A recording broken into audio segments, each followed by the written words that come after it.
Our subject this morning is one that seems to me to be extremely vital at this time. Just before coming on the platform, I made a final look at Webster's dictionary to see what they have to say about love. It was rather disappointing. It is one of these words that has probably more different definitions than we can imagine. And also, nearly all of the definitions remind us that a dictionary is not a book of meanings, but a book of usages. The popular idiom dominates the dictionary. The use we make of terms and words in our daily living become the basis of dictionary definition. So we have to search elsewhere for a deeper and more comprehensive understanding of the subject of the moment. Also, I might make note that television, motion pictures, and paperback novels are not very helpful in this particular situation. They represent, at best, a very inadequate understanding of the basic meaning of human affection. I think we can probably do better to start out with by remembering the use of the word in biblical literature and also in the Neoplatonic literature. Neoplatonism, which arose in North Africa about the beginning of the Christian era, profoundly affected the philosophy of Christianity. The early fathers realized from the beginning that there was one essential weakness in the New Testament, and that weakness was an inadequate approach to the mystical aspects of faith.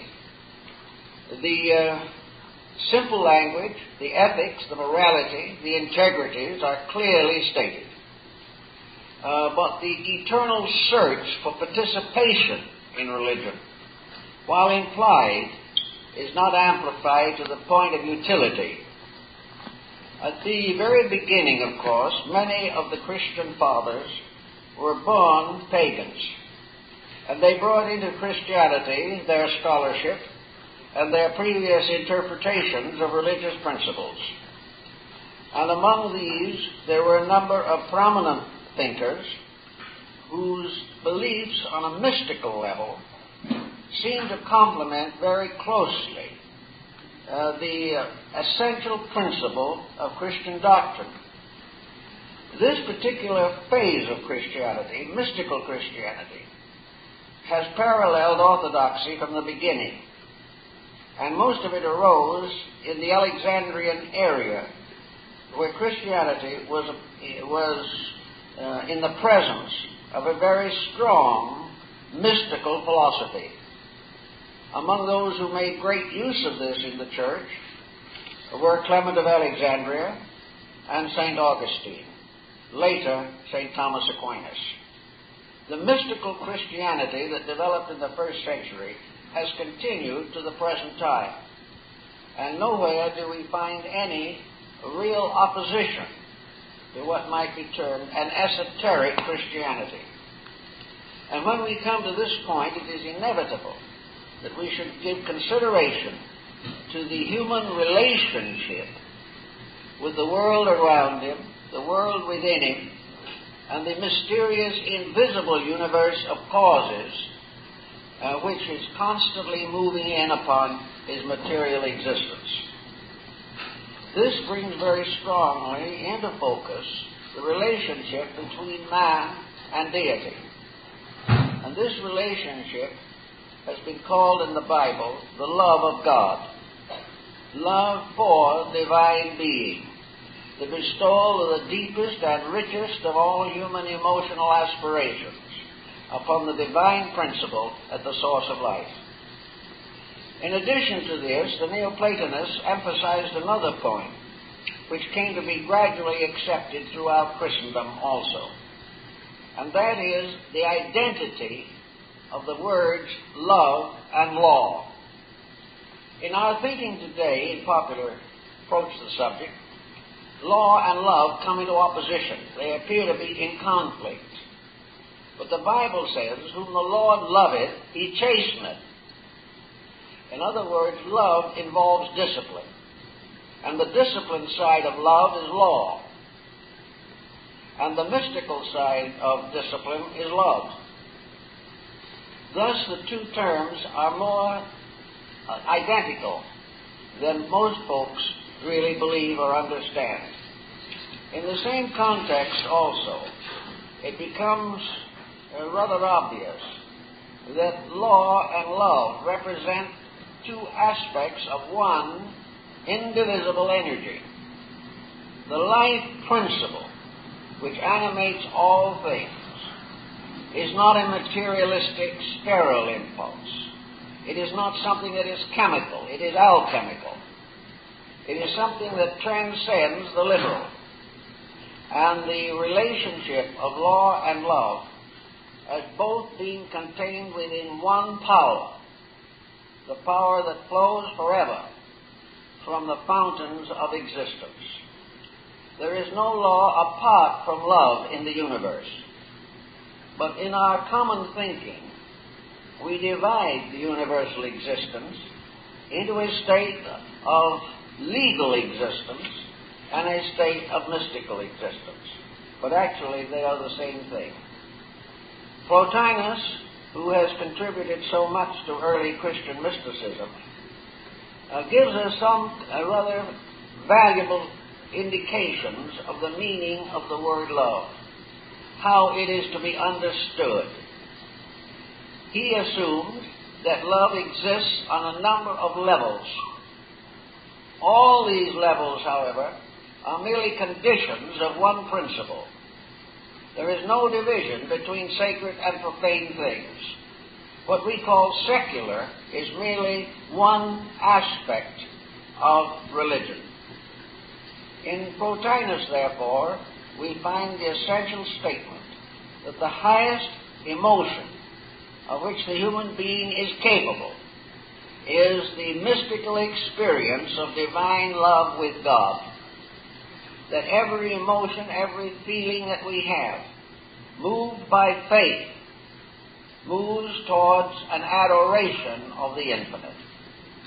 Primitive people had no problem about this. To the primitive person, the universe was all divine. We have gradually secularized a large part of existence, and therefore to meet this emergency we have divided law into religious and secular. This does not mean, however, that either is a separate structure, for love is as essential to secular law as it is to religious law. It is secular law as love that advances civilization, that labors continuously for the improvement of living things. It is secular law on the religious level that places all things within patterns of integrity, requiring that justice be merciful, and that mercy shall be governed by reason, by common sense, and by lawful understanding of the divine purpose. Today, most people have very little understanding of any divine purpose or any particular desire to quest for it. Only a few have recognized the importance of trying to understand the operation of the spiritual mystery in the objective world of phenomena. Thus we find the next after the highest form of love, which is the love of the infinite. Plotinus gives us a second great subject for emotional attachment, love of truth. Love of truth is not necessarily a direct participation in truth, but love of truth means that the individual emotionally reacts constructively and favorably to all things which are essentially true and right. Love of truth, then, is the recognition that truth is the goal, the end, toward which all knowledge moves. and that truth is in itself merely an aspect of the compound of law and love upon a higher level of human understanding. Plotinus then also tells us that another great form of love is love of wisdom. Love of wisdom is the attitude by which the individual confers his emotional vitality upon things which are essential.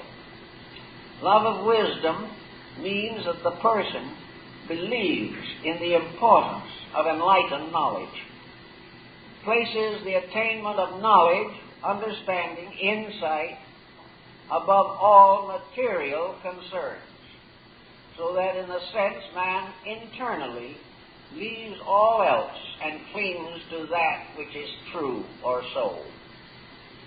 Love of wisdom, then, is the elevation in life of the search for wisdom to a primary place in the existence of the individual. He should place it above honor. He should place it above wealth. He should place it above all other things that man can bestow.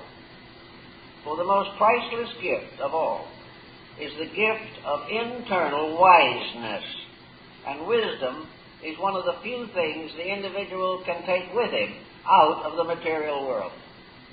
Nearly everything that he can accumulate he must leave behind. But love of truth lures him on to a greater existence. Love of wisdom strengthens him to meet the inevitable changes of life and transition. Then Plotinus gives us some more personal things. He moves down now into what might be termed the area of personal allegiances.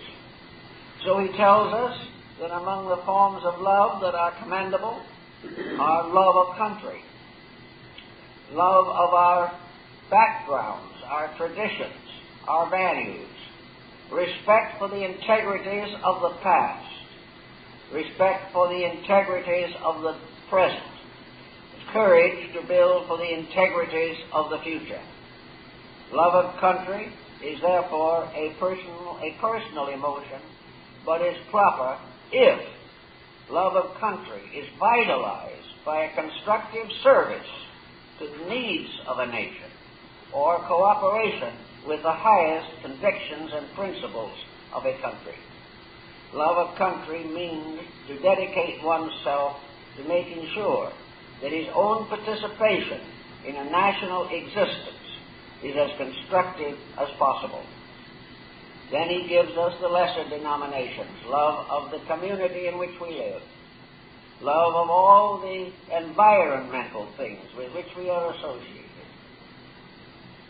Then he goes on and gives us the aesthetic aspects of love, love of beauty, the recognition of that which is essentially beautiful, because things that are essentially beautiful are patterned by law and then sold by love. All that is truly beautiful is good. Therefore we have the Socratic triad, the one, the beautiful, and the good. All beauty must be essential. There must be nothing in it which depraves it. There must be nothing in it which is unsuitable to the contemplation of thoughtful persons. Beauty, therefore, is essential integrity manifesting in various departments of art. Beauty is the ability to interpret, to discover, to transmit the order, symmetry, integrity, and harmony of life. And, of course, with beauty comes naturally harmony, which again becomes part of our aesthetic discipline. For harmony is that power within the individual by means of which he perceives the proper order of all things outside of himself. Harmony, therefore, is not to fall into dissonance. And we realize that today, in the arts especially, the integrities, love of art, has gradually been perverted by love of wealth. The individual today is no longer dedicated to the perpetuation of beauty. He is more definitely dedicated to the selfish advancement of his own career and to profit. The moment the compromise exists in which the individual, for personal advantage, perverts or corrupts any form of universal harmony, when this occurs, the individual, the community, and the world must suffer. Because these laws of integrity cannot be broken by man. But if man disobeys them, man is broken by the laws. This is really chastisement. It is simply love telling us that it must bestow upon us the disciplines necessary to regenerate our own natures. On the very same levels as these, we have all the different arts with which we are concerned. We have architecture. We have all types of creativity. For creativity is an expression of our inner insight as to the divine purpose and our place in it. Every human being, by nature, wishes to make a contribution of some kind, by means of which his name and memory may be bestowed upon posterity. If this is his primary purpose, he is, however, self-centered.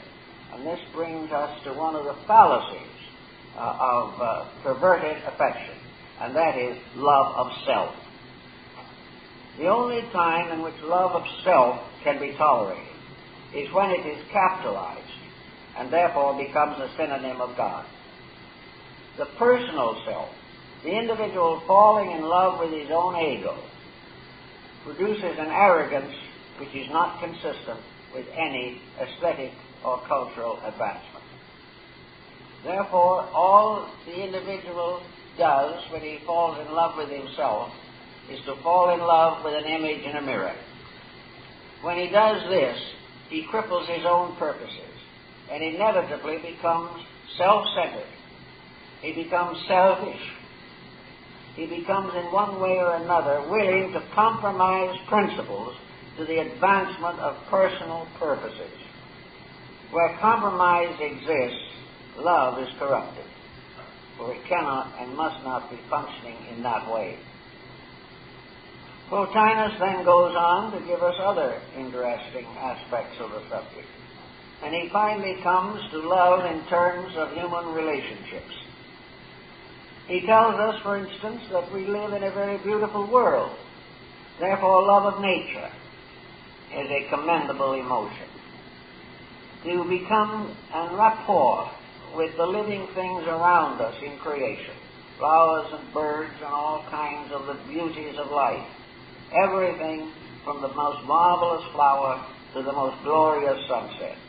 A sincere emotional appreciation of these things is a form of love. It is love, again, of beauty, not as an artist, but as a beholder. It is a love of life, not because we can create it, but because we can destroy the forms of it if we are selfish or hateful. So to involve the love of nature is very important, because it impels us to be quiet and become aware that nature is a most perfect textbook of the entire universal purpose.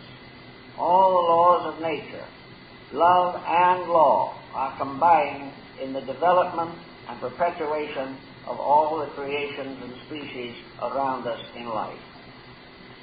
Then we come to these other very much more personal, and one of the most important of these is love of family. Now, love of family to Plotinus was a symbolical emotion.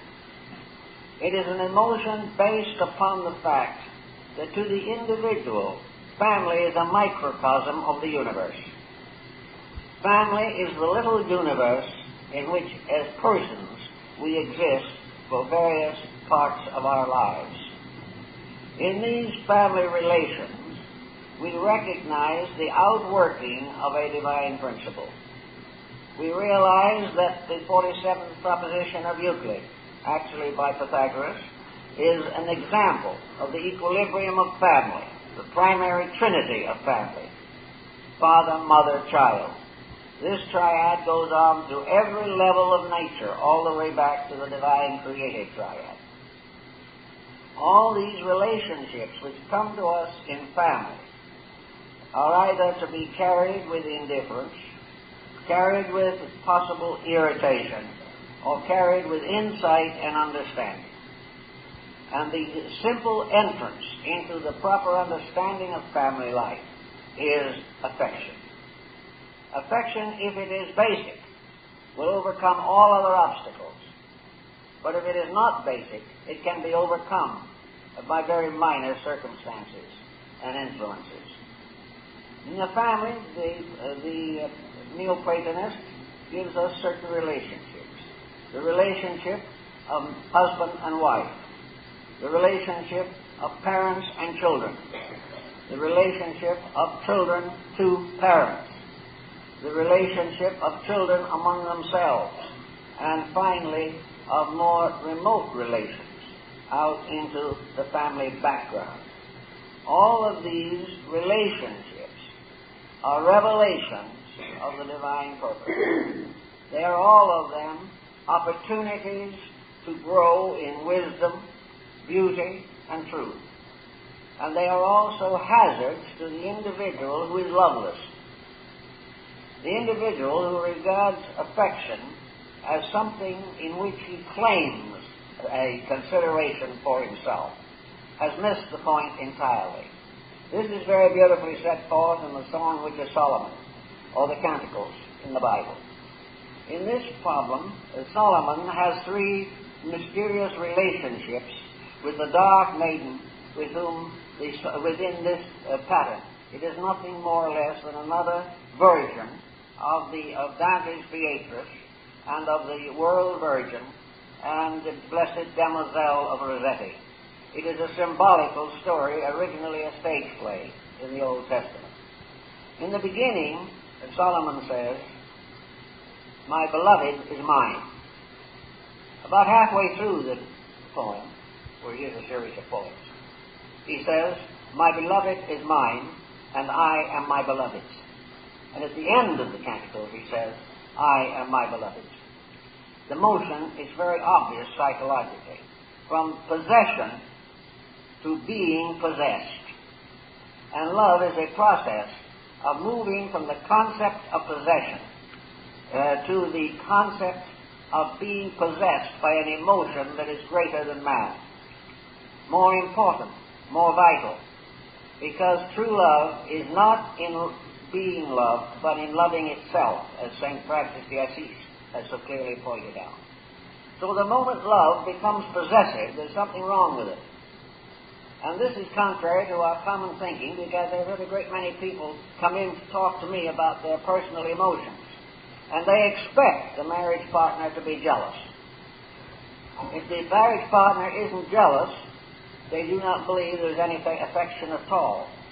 Several have told me that if they did not have periodic fist fights, there was no basic affection. Well, the truth of the matter is that nearly always in human emotions, self-interest becomes a dominating factor. The individual wishes to conquer. And in this world, ambition is fulfilled in conquest. But in this world also, love is fulfilled in release from all personal objectives. There is only one possible answer to love, and that is that it gives. Its essential power is redemptive, not possessive. It enriches by giving, and impoverishes itself and all others by commanding. No affection can be completely controlled by the mind. And we come to a very interesting problem here. We realize from the study of anthropology and of all of the various departments of nature that the emotional complex is much older than the mental. Man had feelings before he even attempted to understand them. The human being had emotional pressures, and these emotional pressures gradually came under the control of the mind. But the emotional pressures had never been completely conquered by the mind. the mind has been used principally as means or as skills to the accomplishment of personal emotional ends. The individual used his emotions to get what he wanted. He has used his mind also as a means of skilling the desire to get what he wanted. So the mind developed all kinds of excuses for selfishness, all kinds of explanations for jealousy, hate, anger, suspicion, doubt, worry, fear, anxiety. All of these emotional pressures in themselves have been ordered or rationalized or irrationalized by the mind. The mind is always present to fulfill or justify the pressures of the emotions.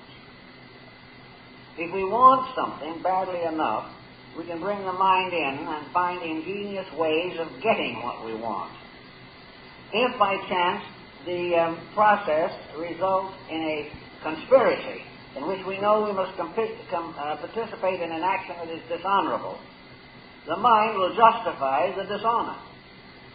The mind will explain, perhaps, that everybody lives off of everybody else, so why not start now? The mind also says, what I want, I must have.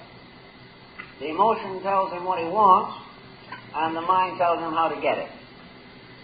This partnership is extremely powerful and is still very largely dominating human conduct. And it will do so as long as basically man's internal life is selfish. As long as he continuously labors to the advancement of his own purposes, arguing himself in and out of the merits and demerits of his own conduct, as long as this process continues, the problems of society cannot be solved. This is very obvious today, for the great world family in which we are a part is in a state of terrible agitation, and behind all of this agitation is self-interest of some kind. The self-interest of the despot to control the people, the self-interest of the people to try to overthrow the despot, and all the way along, the lack of love changes possible arbitrations into open warfare. The profit system is another example of self-centeredness, in which in order to get what we want and as much of it as possible, we are perfectly willing to injure others, cheat them, delude them with false promises, and in any way that can be worked out, use others for our own advancement. This is a complete absence of love. Now, Paul tells us that love suffereth long and is kind. And I don't know of any phrase in the New Testament when I use it in a domestic problem doesn't make more misery. People don't want to hear it. They do not wish to suffer long over anything. And most people are not interested in suffering long over love. They are more inclined to take the position that it isn't the lesson which is important, it's the feelings of the moment. The individual would rather break a marriage than outgrow his own selfishness. And this happens in countless cases. The problems of relationships are challenges which are either met by the person who wants to help and to grow, or else they are rejected by the individual who places his own comfort above every other consideration. So we have a great deal to learn in this particular area. Now we also go on to various other aspects of love. The most intimate form being human relationships. Here we have the love principle in the universe bound tightly to the principle of reproduction and the perpetuation of the species. Here then we have a very grave problem for consideration. That is the inevitable fact that the entire reproductive process is a microcosm of a universal principle. It is a way in which nature accomplishes something. But nature is moved in all of this process of accomplishment by law, love, and consistency. Therefore, human relationships of an intimate nature must always be regarded as symbolical of something, symbolical of a deeper, more important, more powerful fact than the physical relationships themselves. Any human relationship that is based upon physical factors alone will fail. You cannot win on that level. But any emotion, enriched, ennobled, regenerated by inward consciousness, is transformed alchemically into a ritual, into a mass, into a magnificent spiritual experience. On that level, human affections become probably the most powerful force for regeneration that there is. But viewed on a purely physical, selfish gratification of emotional intensity, they are a disastrous situation. Furthermore, we have to bear in mind that in spite of all our feelings to the contrary, our intimate emotional reactions are not controlled by our emotions primarily, but by the mind. It is the mind that has taken over and is responsible for practically all of the physical pressures of human relationships. Therefore, as Plotinus points out, the idealizing of life is to establish all material things on levels of sacraments. Patriotism is a sacrament, not an allegiance. Family is a sacrament, not guaranteed by the state or sanctified by the church necessarily. It is a sacrament of relationships. Business is a mass instead of being a mass of selfishness. All of these things, properly done, properly used, idealized, become the basis of progress. They make possible the growth of individuals and of societies. But while they remain simply conveniences of credit and profit, all will go badly. There is no other possible way in which we can face these difficulties. Faced with them, we then come to the next question. What do we do about it? The average person is in a bewildered state. He does not really know how to regenerate or redeem his own nature. The pressures of the problems around him are so intense that he does not feel adequate. He has never yet learned to realize that truth and one person equals a majority. He is unable to withstand a very materialistic, conniving peer group to which he belongs. He is unable to resist the corruption of that which is around him and which has refused or rejected or has never known the universal principles of life. So we come now to a definition, a simple approach to the problem of love. Love is something that springs up in human beings. And in most instances, it begins with a very sincere emotion. The average person is not necessarily without a certain degree of true affection in his nature. This true affection, however, is gradually diluted by pressures of circumstance. One answer to this, of course, is the fact that the religious life of society has gradually deteriorated. Not too long ago, every individual, regardless of his personal attitudes and ambitions, was largely guided by the church of his choice. He was told primarily what constituted a moral life. He was given the laws and rules of common decency. He was given the impulse and the strength to a degree to keep the principles he believed. He recharged this in himself by periodic religious experiences. He lived with and shared the problems of people of religious convictions similar to his own. 100 years ago, American society was very largely built upon congregational worship. The individual lived in a community. He selected his church. Perhaps there was only one, perhaps there were several. But in each instance, he was surrounded by people who also held attitudes similar to his own. Now, no one will deny that in this situation there were also shortcomings. The very tight theological point of view became too oppressive for many people. But at the same time, there was a certain strength, a certain common uniting in worship, and the community rose in righteous indignation against any serious compromise of these religious principles. Now, the fact that we live in a different generation does not alter the integrity of the principles, but it must and does alter our approach to them. We are living in a much more liberal time, but liberality is not the privilege of doing what we please. It is a privilege given to us to do what is right.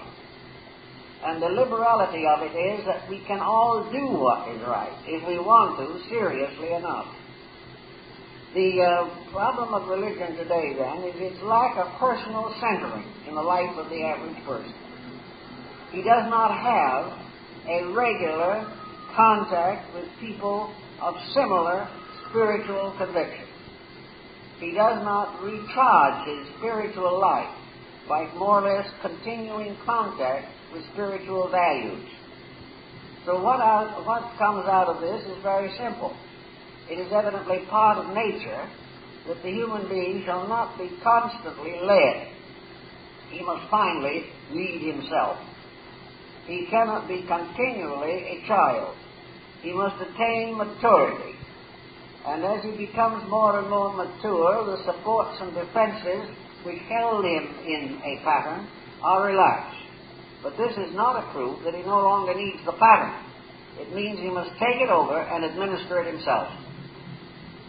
When we start to think about the problem of love, then, we realize that wherever love intensifies a conviction, things are accomplished more easily. The individual who loves nature becomes happy in it. The individual who loves music has a life purpose with that which he has given his affection. The painter who loves beauty has now a standard of life. And if he is left to himself and left to his own inner guidance, he will probably do fairly well. But unfortunately, each of these arts has been so commercialized that the average member of these various professions and crafts feels it inevitable that he must compromise in order to survive. Yet actually, we do not have to make this kind of compromise.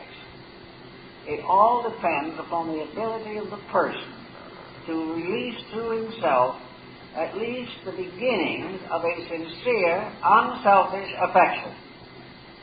There must be something to which he can bestow his affection without fear.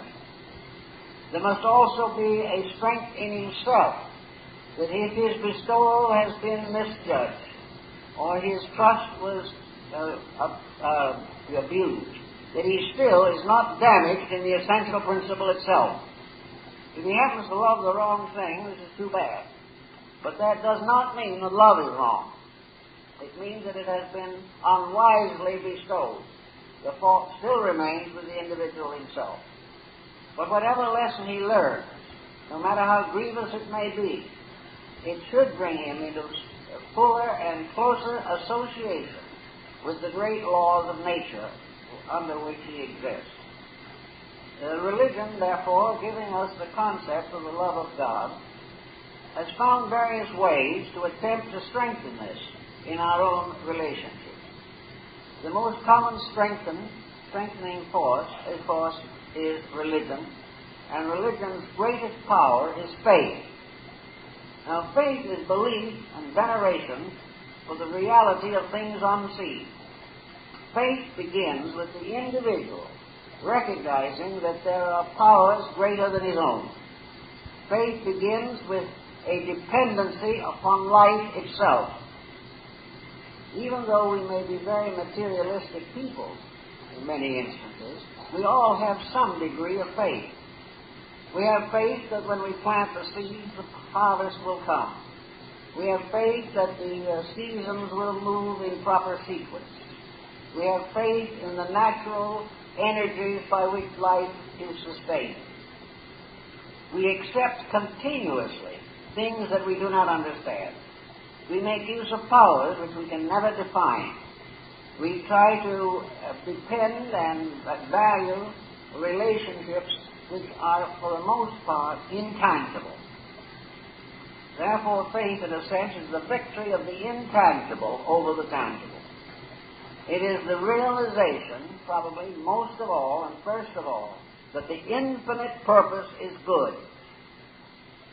Faith is the complete conviction that a divine power or principle is at the source of life, and that this principle, or this power, or this being, if you so wish to denominate it, has as its primary objective the survival and salvation of all that lives. This is demonstrated to us every day. The mystery of life around us, the mystery of human birth, the mystery of every natural phenomenon. All these mysteries must or should certainly impel us to the realization that there is some conscious or intelligent principle behind them. We look out at the universe, something unimaginably vast, and yet this vast universe is maintained in an astonishing order that transcends our understanding.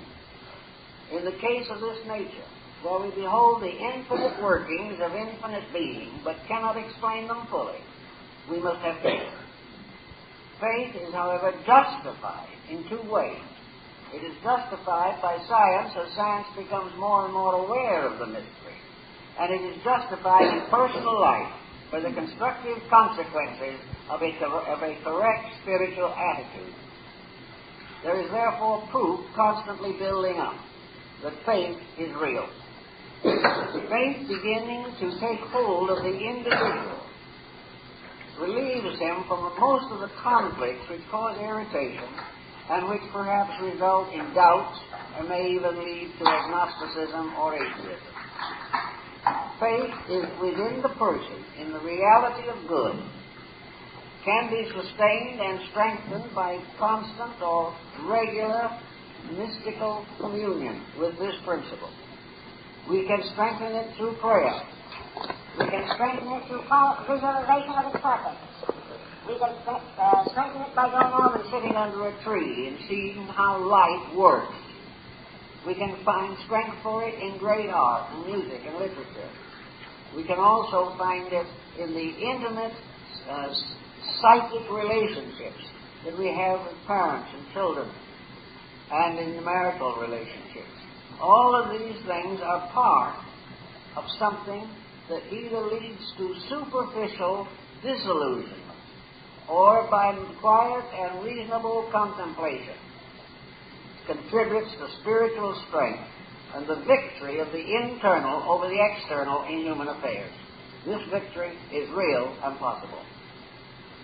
Once we have begun to recognize that we have within ourselves a participation in that great plan which is love released through science,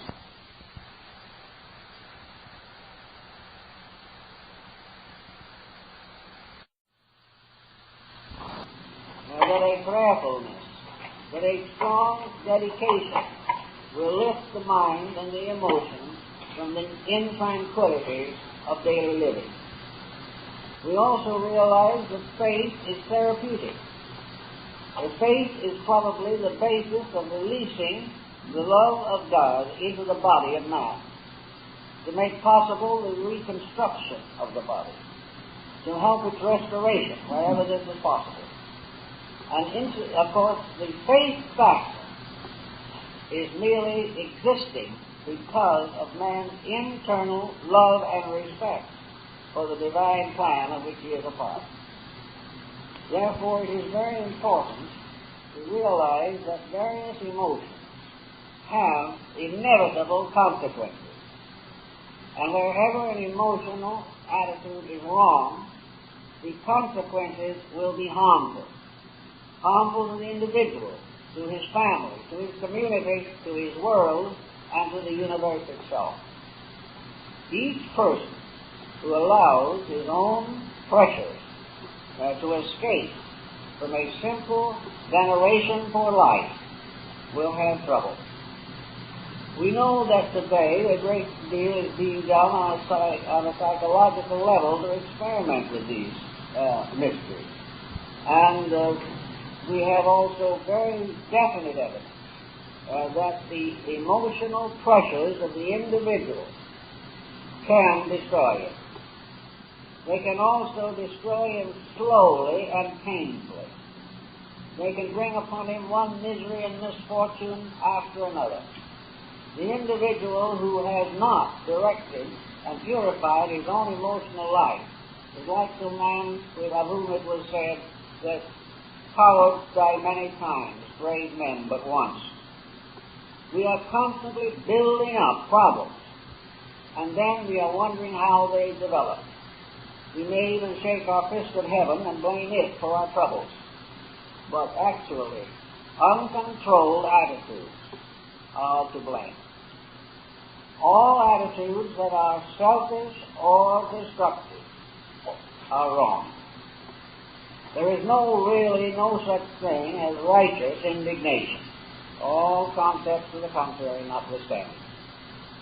Righteous indignation is not the answer to any problem. Insight is the answer. Indignation, anger, the tendency to revenge, the feeling that we must hurt someone that hurts us, these are all contrary to the divine plan.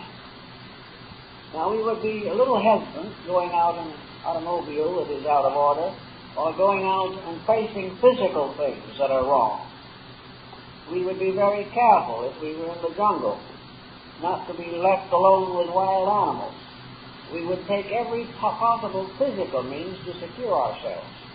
But what is much more important is the individual securing his own inner life, bringing it into a pattern which will not turn and bite him. And the world is full of individuals who have been bitten by their own mistakes. So the good book tells us, and experience tells us, that there is only one essential bond of human relationship. One of the classic statements of Mohandas Gandhi was that there will never be peace in this world until all human beings are bound together with nothing stronger than the silken thread of love. Love is the only answer. We've been working with hate for centuries, and therefore hate has grown and become a very luxurious type of plant, but it will never bring peace. You can never fight your way to peace in yourself or in the world. Many changes may have to take place in society before the human being is capable of realizing this. But do not forget that in a certain number of years, you are going to depart from this society. You're going to leave a world that is run by selfishness and aggression for the most part. And you are going into a world where these values no longer exist. Your only passport to the larger world is the degree of unselfish love that has been allowed to develop within your own nature. You're going to a place where all of your ambitions as you know them today on this material plane are worthless. In that other way of life, aspiration takes precedence over ambition. The individual is rewarded according to the development of his own internal values. And his treasures, which are stored up in heaven, are peace of heart, peace of mind, generosity of spirit, and simple, natural love of God and all that lives. These are the only attitudes you can take with you. Now, it is a mistake to assume that when you slip off this mortal coil, you will automatically have all these virtues. There are several old stories. There's one story about a banker, and this, by the way, goes back to Egypt, about a banker who did his entire life banking. So when the time came for him to pass into the next life, the judges of these matters looked him over carefully, and they found out that he didn't know much about anything except banking. So they did the only thing they could. He'd been an honest banker. He hadn't cheated people, but he just had no other interest. So they said, the only way we can make a heaven for this man is to set him up in a banking house. So they got a table, money-changing table. They gave them scales and coins and a comfortable chair and a pad of paper, the papyrus in those days, and they told them to go into business. So for centuries after centuries, he loaned money, got it back, included the sureties, in a world of dreams of his own. He never actually knew what had happened to him, really. He just thought he had left one banking house and gone into another. And finally, when the time came for him to be reborn again, he just closed that banking house and came back. There was no understanding, no contact with the life of the spirit beyond, because he didn't have it. Now, the only way we can transform the empty death state from a rather monotonous continuation of our present attitudes is to get rid of the attitudes while we're here. We want to get more natural inquiry. We want to have a more sincere interest in learning and understanding and expanding consciousness and unfolding the spiritual aspects of our lives, so that when we do come into a larger world, we come as adventurers looking for new things, looking for something better. And our future will be fortunate if in this process we have not become self-centered, but have desired most of all to understand and share in the divine love. Under those conditions, we won't be stuck behind the banking table in the next life. We will go on and grow. But if we have nothing to take with us but our mistakes, this probably inspired the Egyptians to their idea of purgatory. Purgatory was nothing but a place of purifying, and it might take a long time to purify the individual from his materialistic inclinations even after he has left this world. So the time to start universal citizenship is now, fully realizing that if you have to sacrifice a little of the physical satisfaction, that we are only here for a limited period of time, but we are citizens of eternity forever. And it is our citizenship there that is important. But because this veil of matter conceals us from that larger life, we are unaware of the reality of these things.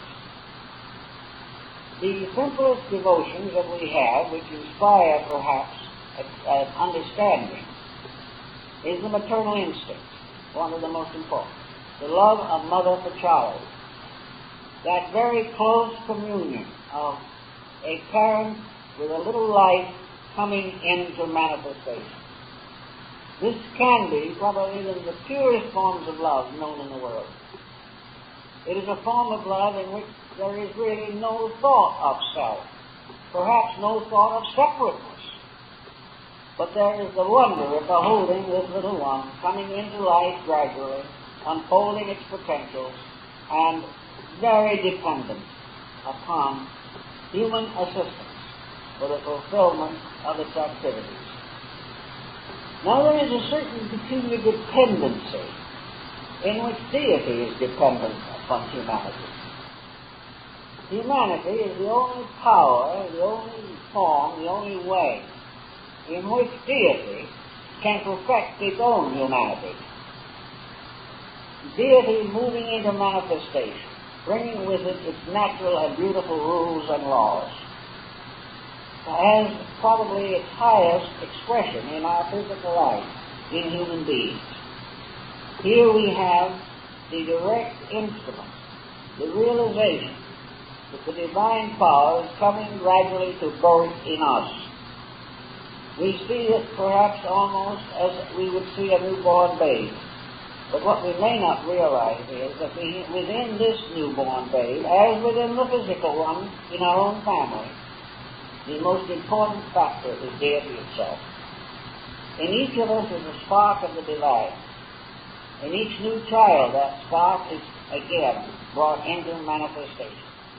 God moving into matter finally rises through the lower forms of matter to achieve its first self-expression in humanity. We are therefore burdened with a very deep and beautiful responsibility. It is our privilege to make obvious, to release, to bring into manifestation every beautiful thing that is in the heart of God. It is our privilege to become servants in this house of eternity, and to become more and more aware of our partnership with deity in the perfection of the divine plan. But we have gradually lost sight of these things. And as intimate personal problems become more burdensome, we lose faith, we lose hope. And gradually the problem of survival in a very complex society takes over and controls us. We are warned, however, that those who would save their lives shall lose them. But those who lose their lives in the service of truth shall have life everlasting. And it is gradually a matter of whether or not we want to save that which is the good in ourselves, whether we want to truly release out of our own nature the potential of beauty that is there. Now, there are certain other simple little things that we can bear in mind that always help. One is that the individual cannot live entirely on a one-pointed mental attitude. There is too much pressure. Therefore, every individual who has an economic or physical problem should also have some kind of an aesthetic avocational interest.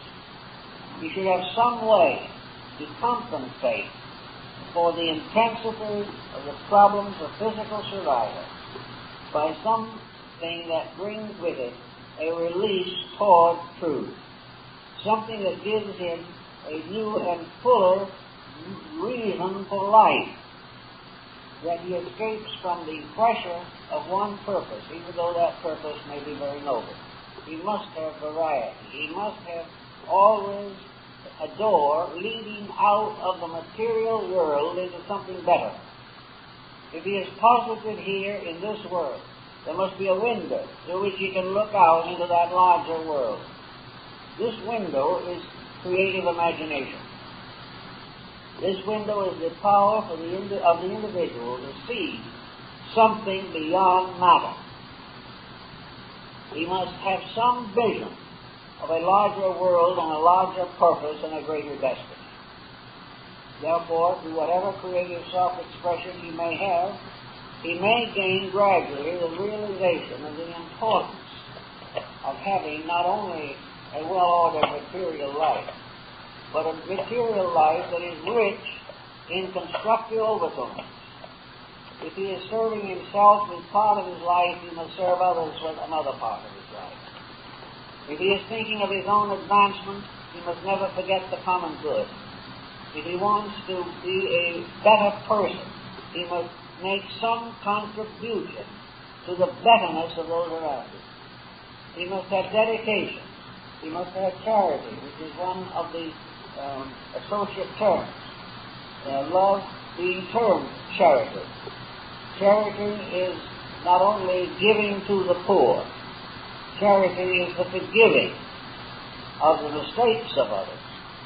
It is the individual freeing his mind from various antagonisms and chronic memories by simply forgiving those that have in any way injured him. Perhaps he only thinks they did, but he can at least forgive his own thought on the subject.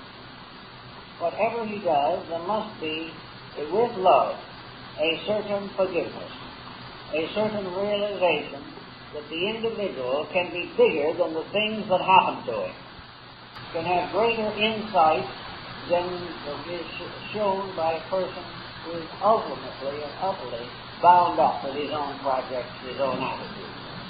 So charity begins in the forgiveness of others, a broadness toward life, an overcoming of prejudices, an overcoming of intolerances, a recognition of value wherever it is and whoever has it. And most of all, a continually seeking after greater value. To understand better is to love better. And that which may begin with indifference can be developed and perfected into affection through understanding. Everywhere we are looking for friendship, for kindliness, for the relation of things that is not brittle, not forced, not destructive. And as persons who work with this problem, we can do a great deal with it. One thing that many people have discovered over the period of time is that it's very, very important to vocalize a conviction. When we keep it locked within ourselves, very often we can't even state it correctly. But if we can take a beautiful thought and express it, if we can say to ourselves that we do have love of our fellow men, and that we do love deity, and that we are dedicated to the services of value, if we think this, it's very good. But sometimes it is better to come right out and have a verbal statement of it. Strangely enough, something mysterious happens when we put thoughts into words. The thoughts that come out of our mouths go around the sides and go back to our ears. And we believe them better when they come that way. There's a great authority in what we hear, or what we feel. But there is not as much authority in merely what we think. The thoughts are too diffused to begin with. And wherever we have some type of religious devotion, it is very good for us to restate, audibly, or in writing, or both, that which we hold to be most important. If we really wish to convert ourselves, we must use every possible instrument of conversion, because against it is a static pressure from ages of environmental circumstances. We are trying to overcome a world around us, and the only way we can do it is to establish firmly the world within us. So it is very useful sometimes to actually verbalize a conviction.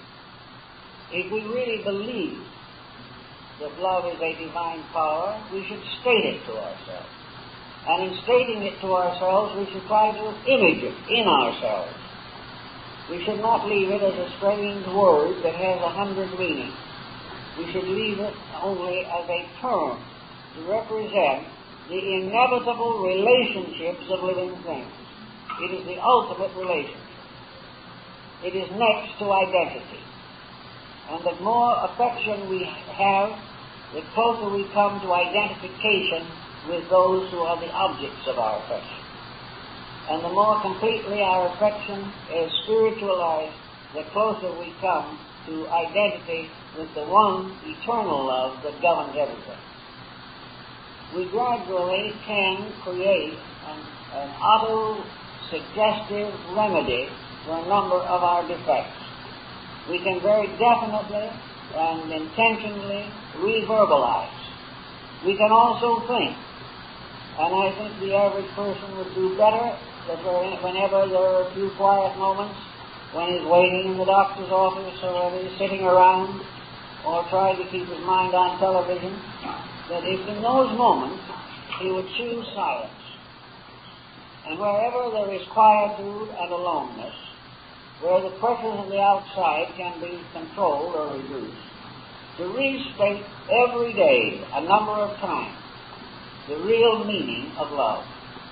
The idea of bestowing self upon those that need, giving without hope of return, doing what would be, as far as we can do it, the work that God would have us do. And in this type of thing, gradually to create an image of our relationship with life, an image based upon an enduring and eternal friendship, a relationship which also gradually unfolds to us more and more of the mysteries of the universal plan. When we love the universal plan, it will open up. It will reveal more and more of its mysteries. It responds to this far more than it responds to intellectual investigation. The scientist can keep on exploring space, but he will never find the answer until he learns to love space and recognize in it the source of all things for all creatures.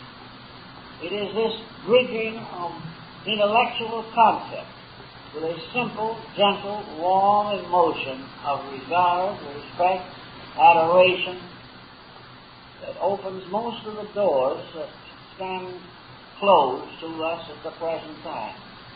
For there is nothing in the world that brings greater internal peace than to look around and find nothing to hate. Now we may have to, for a moment, imagine that there are things to hate. It may sound much too platitudinous to say there is nothing to hate. Why shouldn't we hate despotism? Why shouldn't we hate cruelty? We can regret them. We can, in our own minds and hearts, realize how much better things would be if these things faded away. But when we energize our sadness by a tremendous viciousness of reaction, we have missed the point entirely. Corruption is not something to be hated. It is something to be gradually brought back into line with truth. It is something that must, in course of time, change its ways. And if man is unable to change these ways, the divine plan will change. Because in the nature of things, the entire universal existence is essentially an expression of love. It is an expression of love made possible through law. And the way of training little living things from the smallest to the greatest is through discipline. And we discipline the emotions by keeping them beautiful. We discipline the mind by keeping it reasonable. And we discipline, in a certain sense, our own inner character by bringing it under the rule of moderation in all things. I think it's important that every person should set aside a certain amount of time, it's only a minute or two, to quiet contemplation of the purposes of the divine will, to reaffirm that it is more important and most important that we are all on God's side. It is up to us to try in every way that we can to expand our own integrities, because integrity is not to be gained from the mind alone, nor are we going to be saved by wisdom alone. But all these other things, knowledge, skills, all this, these are only instruments for the expression of something else. And the final summary of all knowledge is this simple recognition of the identity of life, that everything is one, and all things in varying degrees are trying to outgrow isolation and restore the realization of their common unity. We are not separate creatures. We are aspects of one life. We do not have separate lives or separate minds, finally. We are all having only relative relationships with the divine faculties and powers which flow into manifestation through us. We are one being. We are one life, indivisible. We are one purpose that can never be completely destroyed by selfishness or by antagonisms. But because we are indivisible, actually love is only a recognition of this. Love is a sudden realization of our inevitable relationship with every other living thing. Love is that which impels us sometimes to overlook the faults in others, because, as they say, love is blind. But even if love be blind, it has within it a tremendous healing power. And when love is there, and it's really working, and it's really functioning, it can open its eyes, and it can see that its dreams of beauty were not exaggerated. And love makes everything more beautiful. Love wrinkles out the tired patterns of years. Love makes all things new. And in this newness, we begin to see not the outside natures of things, but the inside nature shining through. And when we are able to see the internal light of those we care for shining through, it would be almost impossible for us to resist the impulse is to bring admiration, adoration to these persons who are around us, but who are actually only ourselves. We are all one life. To realize that is to finally find our destiny. And the most important factor is bringing things together to overcome differences, to overcome separateness, to rise for at least a moment above the material pressures of living. The emotion of affection is the greatest therapy, the greatest mystery that we have. It is a very mysterious emotion, probably the most mysterious. The reason it is mysterious is because it arises in the mystery of the divine nature itself. We cannot actually fathom that divine nature to its core. We can, however, trace it back from the commonplace to many very noble and beautiful things. But we cannot find the exact definition of that which exists only in the divine being. But we can see it flowing out of that divine being. And it is like a living water, for love nourishes everything and hate destroys. Love gradually flowing makes the whole world fertile. It brings all things to the fullness of themselves. It helps us to lead children to the fullness of their lives. It helps us to assist those in trouble to such relief as we can bestow upon them. Our faith has the sacraments of marriage, of baptism. It has the sacraments of unction. All these things were fashioned to reveal the love of God and to bind man to that love by disciplines. Disciplines not intended to frustrate the individual, but disciplines suitable to bring his life into harmony with the divine plan, which is the fullness of all life. We are not supposed to be frustrated creatures in a world of infinite opportunity. We are rather intended to be magnificent creatures of opportunity in a world which at the present moment is mostly frustration. The frustration is on circumstances, not on ourselves. If we can unfold and develop and perfect our own natures, we can then gradually reach out, and we'll find that love is not ultimately personal at all, any more than life is. All things share in life. All things share in the potential of love.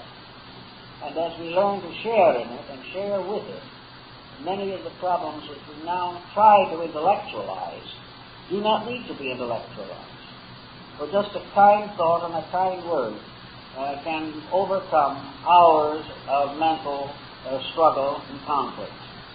There is nothing to love more rapid and more important than the forgiveness of the mistakes of others and the disciplining of our own lives. The doctrine of redemption by grace means that the grace in us redeems us, and the grace we show to others helps to build the better world we all wish to live in. It is something to start in with and work with to the best of our abilities every day. And whenever we see a strife or conflict arising, quieten down and try to see how you can help truth to manifest to a difficult situation. If you can do this and do it consistently, you will have a much happier and more useful life. And we need this type of thinking at the moment where practically the whole world is involved in discords which are not necessary, but which are the inevitable result of the individual placing physical values first and not guarding and guiding physical values by the proper use of metaphysical principles. It is only when the divine comes down here through us that the mistakes that are common to humanity can be completely rectified and solved. So it's a great challenge, it's a great mystery, but it's very beautiful. Thank you very much.